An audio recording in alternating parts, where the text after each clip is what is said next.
Hey guys, so I thought, just to get people interested in the book, that this is my book by the way, Divided by Bradley Ellis. You can get it on Amazon, Waterstones or the Olympia website. I'm going to read the first chapter to you and you can give me your thoughts and opinions.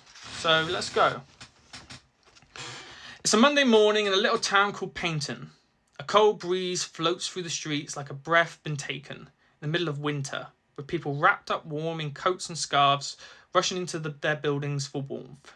Then a guy wearing blue jeans and a black jean jacket and brown shoes is walking towards a college building named South Devon College, with his grey headphones on, listening to music. He attends there 3 times a week, studying film production. As soon as the guy took his first step into the building, he took a big breath in and exhales. "That was brisk," said the guy. The guy walks further in, past an elevator, with every step hitting the floor loudly, creating an echo within his environment. The echo is caused by the smart wingtip shoes he wears. He approaches the stairs at the end of the room, and a man who has brown hair with a small beard wearing a leather jacket approaches the guy, calling out his name. "Drake! Drake!" Drake begins to walk up the stairs with his headphones still on, oblivious to what is happening around him. Suddenly, Drake feels a soft pressure on his shoulder, revealing the man with his hand on Drake's shoulder. Drake turns around, not too pleased to see the person who is in front of him. He takes off his headphones. "How can I help you, Tony?" Drake asked. Tony Marigold, his tutor/lecturer. Drake isn't too pleased to see him. Tony asks, "How are you feeling today? I know it's not been easy, but..." But before Tony could finish his sentence, Drake comes back stern with, "I'm fine."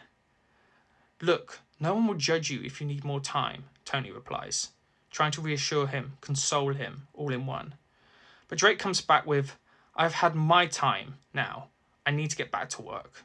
Drake pushes Tony's hand off his shoulder and continues to walk back up the stairs. At the bottom of the stairs is Tony, with a worried expression on his face. Drake turns around, puts his headphones back on and walks away. Drake walks through the crowded hallways full of people. His hands and forehead start to sweat, like he's about to fill a pool full of water. He starts to look around very anxiously.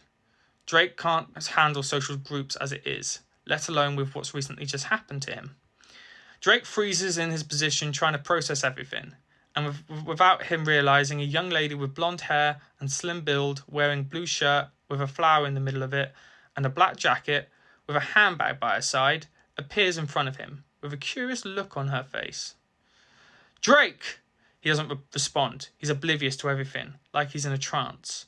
Then the young lady raises her hand and clicks her fingers 3 times to call out, "Drake!" in a louder tone. Drake awakens and notices her Ronnie Edwards, Drake's closest friend of a year. Drake didn't know anyone when he moved down to Paynton from Berkshire about 4 years ago, and Ronnie was the first person he met when he started college. Drake takes off his headphones. "When did you get there?" he says, confused on how she got in front of him so easily. She replies, just as confused, saying, "I just walked up to you, calling your name. You weren't responding." He turned to her and said, "I'm sorry. I wasn't all with it. I have a lot on my mind." She starts to come to the realisation of what's going on. "I understand, Drake. After losing your mother, it hurts like hell for a while. You don't understand why her, and you feel like it's not real. It's also like you haven't adjusted to this new life." Drake's eyes looked away from her, trying to be respectful, but also trying to block out what she's saying. Suddenly, his phone starts to vibrate. The number belongs to a person called Andrew Lloyd. Drake's face went from sadness to anger in under a few seconds. He pressed the decline button and started to put his headphones back on and says, "Look, I know what you mean well, but I just don't need this right now. I'm sorry," and walks away.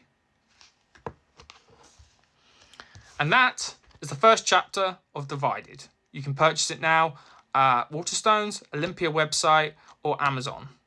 Thank you for listening.